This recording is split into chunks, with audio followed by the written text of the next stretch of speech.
അസ്സലാമു അലൈക്കും വറഹ്മത്തുള്ളാഹി. ബിസ്മില്ലാഹിർ റഹ്മാനിർ റഹീം.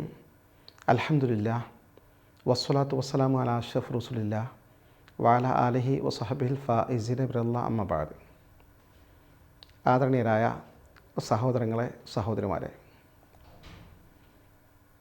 തിരുനബി സ്വല്ലല്ലാഹു അലൈഹി വസല്ലമ തങ്ങളവറുകൾ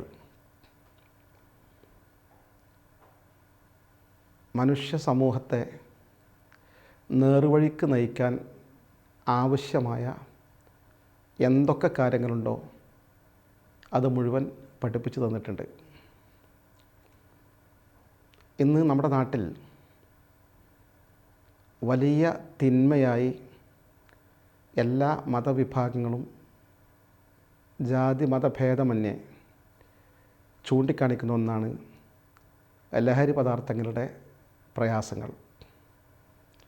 എല്ലായിടത്തും സ്ഥാപനങ്ങളിലും റോഡുകളിലും നാടുകളിലും കേന്ദ്രീകരിച്ച് ലഹരിക്കെതിരെ പ്രതിജ്ഞ എടുത്തുകൊണ്ടിരിക്കുന്നു. പക്ഷേ ഒരു റിസൾട്ടും കാണുന്നില്ല. ലഹരിയുടെ ഉപയോഗം നാൾക്കുനാൾ വർദ്ധിച്ചു കൊണ്ടിരിക്കുകയാണ്. എന്നാൽ 14 നൂറ്റാണ്ടുകൾക്കപ്പുറം തിരുനബി സ്വല്ലല്ലാഹു അലൈഹി വസല്ലമ തങ്ങളവറുകൾ മദ്യത്തിനെതിരെ ശക്തമായ ബോധവൽക്കരണം നടത്തി എന്ന് മാത്രമല്ല, അതിൻ്റെ ദൂഷ്യവശങ്ങൾ സമൂഹത്തെ കൃത്യമായി പഠിപ്പിച്ചു കൊടുത്തു, അവർക്ക് ബോധ്യപ്പെടുത്തി കൊടുത്തു. അൽ ഖംറു ഉമ്മുൽ ഖബായിസ്, സകലമാന മ്ലേച്ഛമായ പ്രവർത്തനങ്ങളെയും മാതാവാണ് മദ്യം അല്ലെങ്കിൽ ലഹരി പദാർത്ഥങ്ങളെന്ന് തങ്ങൾ പഠിപ്പിച്ചു കൊടുത്തു. ഇത് പൂർണ്ണമായും ഉൾക്കൊണ്ട, അതനുസരിച്ച് മദ്യത്തിൻ്റെ വീപ്പക്കുറ്റികൾ മദീനയുടെ തെരുവീഥികളിലൂടെ തച്ചുടച്ച് ഒഴുക്കിക്കളഞ്ഞ ചരിത്ര ഗ്രന്ഥങ്ങളിൽ ആധികാരികമായി രേഖപ്പെടുത്തി വച്ചിരിക്കുന്നു. ഇന്ന് വലിയ ഒരു തിന്മയായി, ഏറ്റവും വലിയ ചൂഷണത്തിൻ്റെ മാർഗമായി ലോകം തന്നെ വിലയിരുത്തുന്ന കാര്യമാണ് പലിശ. ആധുനിക സാമ്പത്തിക വിദഗ്ധന്മാർ ഇന്ന് സമൂഹത്തിൽ ദാരിദ്ര്യം വർദ്ധിക്കാനും പണക്കാർ വർദ്ധിച്ചു വരാനും പ്രധാനമായ ഒന്ന്, വിലക്കയറ്റത്തിന് കാരണമായി ചൂണ്ടിക്കാണിക്കപ്പെടുന്നത് പലിശയാണ്. പലിശ പൂർണ്ണമായും നിരോധിക്കപ്പെടണമെന്ന് എല്ലാവരും ആഗ്രഹിക്കുന്നു. പക്ഷേ ഇതുപോലെ പലിശ നിർമ്മാർജ്ജനം ചെയ്യാൻ ആർക്കും എവിടെയും സാധിക്കുന്നില്ല. തിരുനബി സ്വല്ലല്ലാഹു അലൈഹി വസല്ലം തങ്ങൾ പലിശയുടെ വിപത്തുകൾ കൃത്യമായി മനുഷ്യ സമൂഹത്തെ ബോധ്യപ്പെടുത്തുകയും സമ്പൂർണ്ണമായും പലിശയിൽ നിന്ന് അവരെ മാറ്റി നിർത്താൻ ആവശ്യമായ ബോധവൽക്കരണം നടത്തി വിജയകരമായി മുന്നോട്ട് പോവുകയും ചെയ്തു. എത്രത്തോളം വെച്ചാൽ പലിശയുടെ ഗൗരവം തിരുനബി സ്വല്ലല്ലാഹു അലൈഹി വസല്ലം തങ്ങൾ തൻ്റെ ഒരു വചനത്തിലൂടെ അറിയിക്കുന്നു. ദിർഹമു റിബൻ യഅ്കുലുഹു റജുൽ വഹുവ യഅലം. ഒരു മനുഷ്യൻ ഒരു ദിർഹം എന്ന് പറഞ്ഞാൽ അറബ് നാട്ടിൽ നാണയമാണ്, പലിശയായി ഭക്ഷിക്കുന്നത്.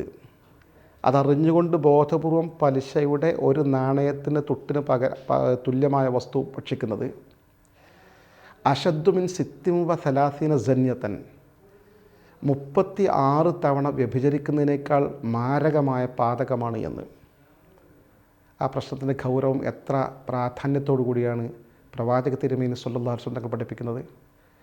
ഈ നിലയിൽ മുസ്ലിം സമൂഹത്തെ ബോധ്യപ്പെടുത്തി സമ്പൂർണ്ണമായും പലിശ മുക്തമായ ഒരു സമൂഹത്തെ തിരുനബി സ്വല്ലല്ലാഹു അലൈഹി വസല്ലം തങ്ങൾക്ക് സ്ഥാപിച്ചെടുക്കാൻ സാധിച്ചു. മ്ലേച്ഛമായ എല്ലാ പ്രവർത്തനങ്ങളെയും തങ്ങൾ സമ്പൂർണ്ണമായി വിലക്കുകയും മനുഷ്യൻ്റെ വളർച്ചയ്ക്കും ഉയർച്ചയ്ക്കും ആരോഗ്യപരമായ നിലനിൽപ്പിനും ഒക്കെ സഹായകമായ എന്തൊക്കെ തിന്മകളുണ്ടോ അതൊക്കെ തങ്ങൾ വിലക്കിയെന്ന് മാത്രമല്ല, അത് പ്രാവർത്തികമാക്കി. കേവലം പ്രതിജ്ഞകൾ മാത്രമല്ല, വ്യഭിചാരം സമ്പൂർണ്ണമായി പ്രവാചക തിരുമേനി വിലക്കി. വ്യഭിചരിക്കരുത് എന്ന് മാത്രമല്ല തങ്ങൾ പറഞ്ഞത്, ലാ തഖ്റബു സിന, വ്യഭിചാരത്തോട് നിങ്ങൾ സമീപിക്കുക പോലും ചെയ്യരുത്, അത് മ്ലേച്ഛമായ പ്രവർത്തനമാണെന്ന് വിശുദ്ധ ഖുർആനിലൂടെ സമൂഹത്തെ ബോധവൽക്കരിച്ചു. എത്രത്തോളം വെച്ചാൽ തിരുനബി സ്വല്ലല്ലാഹു അലൈഹി വസല്ലം ഒരു വചനത്തിൽ പറഞ്ഞു, ലാ യസ്നി സാനി വഹുവ മുഅ്മിൻ ഹീന യസ്നി. ഒരു മനുഷ്യൻ വ്യഭിചരിക്കുന്ന സമയത്ത് അവൻ വിശ്വാസിയായിക്കൊണ്ട്, ഒരു യഥാർത്ഥ സത്യവിശ്വാസിയായിക്കൊണ്ട് ഒരു കാരണവശാലും വ്യഭിചരിക്കില്ല. അഥവാ ഒരാൾ വ്യഭിചാരമെന്ന വിലക്കപ്പെട്ട ആ നീചവും നികൃഷ്ടവുമായ തിന്മയിൽ അകപ്പെട്ട് കഴിഞ്ഞാൽ നസഅ അല്ലാഹു മിൻഹു നൂറൽ ഈമാൻ, ഈമാനിൻ്റെ ഒരു പ്രകാശമുണ്ട്. ആ പ്രകാശം ആ മനുഷ്യൻ്റെ, മുസ്ലിമിൻ്റെ ഉള്ളിൽ നിന്ന് അള്ളാഹു ഊരിവെക്കും. വ്യഭിചാരത്തിന് പിൻവാങ്ങിയാൽ ഇൻഷാ യറുദ്ദഹു റദ്ദ, അള്ളാഹ് വേണമെന്ന് ഉദ്ദേശിച്ചാൽ ആ ഈമാൻ്റെ പ്രകാശം തിരിച്ചു കൊടുക്കും, ഇല്ലെങ്കിൽ പിന്നെ തിരിച്ചു കൊടുക്കില്ല എന്ന് ആ നബിവചനം സൂചിപ്പിക്കുന്നു. ഈ തരത്തിലുള്ള ഏറ്റവും മ്ലേച്ഛമായ പ്രവർത്തനം വ്യഭിചാരം എന്ന് മാത്രമല്ല, പുരുഷനും തമ്മിലുള്ള ലൈംഗിക വീഴ്ചകൾ ഇന്ന് സാർവത്രികമായി രാജ്യങ്ങൾ അംഗീകരിച്ചുകൊണ്ടിരിക്കുകയാണ്. സ്ത്രീയും തമ്മിലുള്ള വീഴ്ചകൾ അംഗീകരിക്കപ്പെട്ടുകൊണ്ടിരിക്കുകയാണ്. ഇതെല്ലാം നികൃഷ്ടവും മ്ലേച്ഛവുമാണെന്ന് കൃത്യമായി പഠിപ്പിച്ച് ഒരു വൃത്തിയുള്ള ഒരു നല്ല സമൂഹത്തെ സൃഷ്ടിച്ചെടുക്കാൻ പ്രവാചകൻ ശ്രമിച്ചു എന്നല്ല, പലരും ശ്രമിച്ചിട്ടുണ്ട്. പക്ഷേ ആ മേഖലയിൽ സമ്പൂർണ്ണമായി വിജയിച്ചു. അതിൻ്റെ പ്രകടമായ നിദർശനങ്ങളാണ് ഇന്നത്തെ കാണുന്ന യഥാർത്ഥ ഇസ്ലാമിക സമൂഹം. ഈ തിന്മകളിൽ സമ്പൂർണ്ണമായി വിട്ടുനിൽക്കുന്നു. മറ്റൊരു പ്രധാനപ്പെട്ട കാര്യം, ഇന്ന് മനുഷ്യൻ്റെ ജീവന് വിലയില്ല, മനുഷ്യൻ്റെ രക്തത്തിന് വിലയില്ല. വളരെ വ്യക്തമായി പ്രവാചക തിരുമേനി സ്വല്ലല്ലാഹു അലൈഹി വസല്ലം തങ്ങൾ പറഞ്ഞു, ഫഇന്ന ദിമാഅക്കും വ അംവാലക്കും ബൈനക്കും ഹറാം, നിങ്ങളുടെ ചോര, രക്തം, നിങ്ങളുടെ സമ്പത്ത് ഇത് വിലക്കപ്പെട്ടതാണ്, പരസ്പരം പവിത്രമാണ്. ഒരിക്കലും ഒരാളുടെ സമ്പത്ത് മറ്റൊരാൾക്ക് ഹനിക്കാൻ പറ്റില്ല, ഒരാളുടെ രക്തം ചിന്താൻ മറ്റൊരാൾക്ക് അവകാശമില്ല. എന്ന് മാത്രമല്ല, ഒന്നുകൂടി കടന്ന് പറഞ്ഞു, മൻ ഖതല നഫ്സം ബിഗൈരി നഫ്സിൻ ഔ ഫസാദിൻ ഫിൽ അർദ് ഫകഅന്നമാ ഖതല നാസ് ജമിഅ. ഒരു വ്യക്തി മറ്റൊരു വ്യക്തിയെ കൊല ചെയ്താൽ, ബിഗൈരി നഫ്സിൻ, മറ്റൊരു ആളെ കൊന്നതിന് പകരമല്ലാതെ, ഔ ഫസാദിൻ ഫിൽ അർദ്, അല്ലെങ്കിൽ ഭൂമിയിൽ വലിയ അരാജകത്വം സൃഷ്ടിച്ച കാരണത്താലല്ലാതെ ഒരു നിരപരാധിയായ മനുഷ്യനെ ഒരാൾ കൊന്നാൽ, ഫകഅന്നമാ ഖതല നാസ ജമിഅ, മാനവ സമൂഹത്തെ മൊത്തം കോടിക്കണക്കിന് ആളുകളെ കൊല ചെയ്തതിന് സമാനമാണ് എന്ന് അസന്നിഗ്ധമായി പ്രഖ്യാപിച്ചു.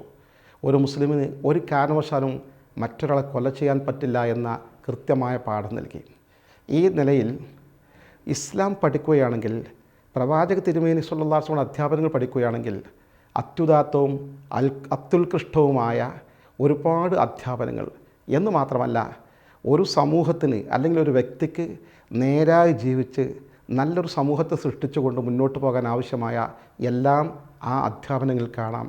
ആ പ്രവാചക തിരുമേനി സ്വല്ലല്ലാഹു അലൈഹി വസല്ലം തങ്ങളുടെ സ്നേഹം സമ്പാദിക്കാനും തങ്ങളെ സ്നേഹിക്കാനും നാം ഏവർക്കും ദയാനിധിയായ റബ്ബ് തൗഫീഖ് നൽകി അനുഗ്രഹിക്കുമാറാകട്ടെ. അസ്സലാമു അലൈക്കും വറഹ്മത്തുള്ളാഹി വബറകാതുഹു.